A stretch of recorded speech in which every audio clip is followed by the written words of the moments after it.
To the next question, which is the member for Bass. Thank you, Mr Speaker. My question is to the Treasurer.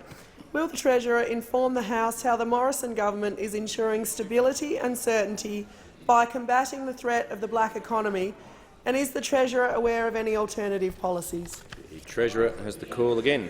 Thank you, Mr Speaker, and I thank the member for Bass for her question and thank her for winning a seat off the Labor Party, Mr Speaker, and bringing it back to the coalition. And the member for Bass has been a local mayor, the member for Bass has been a farmer, and the member for Bass works hard for her local electorate. And she knows that the coalition is tackling the black economy, Mr Speaker, because the black economy threatens the integrity of the tax system.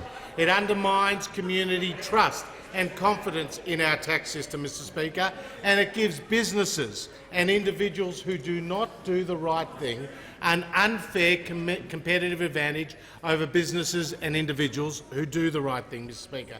And that is why this side of the House in government established the Black Economy Task Force, and our response in last year's budget represented the first whole-of-government blueprint for tackling the black economy, Mr Speaker. There were measures that we committed to which will see an additional $5.3 billion.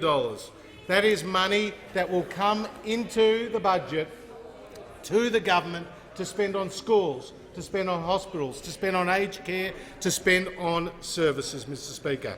We have completed 22 of the task force recommendations, with another 36 currently in progress. Shifting the taxing point for illicit tobacco, strengthening government procurement, increased integrity measures for high-risk sectors, and a cash payment limit of $10,000, Mr Speaker. Now, I'm asked, are there any other alternative approaches, Mr Speaker? Now, on this side of the House, we're prepared to stamp out the black economy, Mr Speaker, but I don't think the same could be said for those opposite, Mr Speaker. Why not? Why not, the Deputy Prime Minister asked. And I think, Deputy Prime Minister, because a limit of $10,000 is too low, Mr Speaker. I think a limit of $10,000 is too low. Mr Speaker, $100,000 seems to be the order of day for those opposite, Mr Speaker, in Sussex Street.